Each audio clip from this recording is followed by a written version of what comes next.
สบายดีตอนนี้เขาจะมารีวิวซิลิโคนหาน้องสายเนาะที่มีประสิทธิภาพเฮ็ดให้น้องสายใหญ่ขึ้นแข็งขึ้นยาวขึ้นเฮ็ดได้ดนขึ้นเนาะรับประกันความพอใจถ้า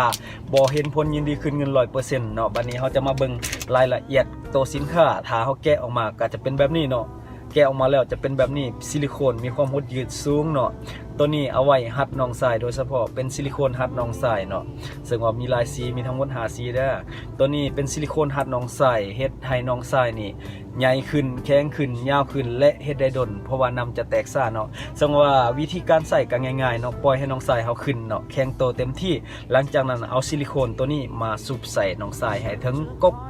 ของน้องสายเฮาเลยเนาะตัวนี้วิธีการง่ายๆซิลิโคนจะมาหัดกกนี่เนาะเห็นให้เลือดไหลเข้าไหลออกได้ยากขึ้นแต่บ่เป็นอันตรายเพราะว่าซิลิโคนนี่มันหดยืดเนาะในกรณีน้องสายเฮาแข็งโตหมายความว่าเลือดจากร่างกายเฮาจะเข้ามาในน้องสายเฮาเฮ็ดให้น้องสายขยายตัวใหญ่ขึ้นเนาะเอาซิลิโคนนี่มาหัดไว้เลยตัวน้องสายแข็งโต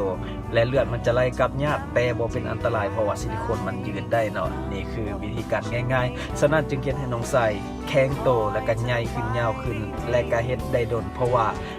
ทางด้านลุ่มเนาะมันจะเป็นท่อเดินอสุจิและตัวนี้มันจะไปทับไว้แต่น้ำเขายังออกได้คือเก่าแต่บ่หมดและฉะนั้นเขาจึงเฮ็ดได้ต่ออีกน้ำหนึ่งเนาะหรือว่าหลายกว่าหันและสำหรับท่านที่อยากเห็นวิธีการใส่เป็นรูปแท้รูปจริงบ่เซ็นเซอร์เนาะและทักเบอร์ที่ขึ้นหน้าจอในตอนนี้เนาะเบิ่งวิธีการนำใส่เนาะวิธีการนำใส่ซิลิโคนตัวนี้เบิ่งจากเบอร์เนาะทักมาทางเบอร์ที่ขึ้นด้านลุ่มนี้เนาะตอนนี้เนาะใส่ดีใส่ทนตัวนี้ใส่ได้นานเป็นปีซื้อเดือนนึง 99,000 กีบต่ออันเนาะใส่ได้เป็นปี2ปีรักษาให้ดีเนาะใส่ได้ดนกว่าหันผู้ใดที่อยากสั่งซื้อหรือว่าอยากรู้จักข้อมูลเพิ่มเติมก็มีแต่ทักเข้ามาในเบอร์ที่ขึ้นหน้าจอในตอนนี้เนาะส่งจากทีเดียวเนาะจากนครหลวงทุกแขวงในทั่วประเทศเนาะส่งจากทีเดียวบ่มีสาขาส่งทางรถและทางยนต์ทีเดียวสินค้ารับประกันคุณภาพถ้าบ่เห็นผลยินดีขึ้นเงิน 100% เนาะถ้าใส่แล้วมันบ่ได้ผลเนาะ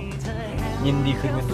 100% วิธีใส่ง่ายๆคือว่าเนาะน้องใส่ขึ้นซุบใส่เลยและปาไว้ 1-3 นาทีเนาะถ้าบ่เห็นผลยินดีขึ้นเงิน 100% ถ้าบ่ใหญ่ขึ้นบ่แข็งขึ้นบ่ยาวขึ้นยินดีขึ้นเงิน 100% เนาะทักมาเบอร์ที่ขึ้นหน้าจอในตอนนี้ได้แล้วเขาจะส่งข้อมูลให้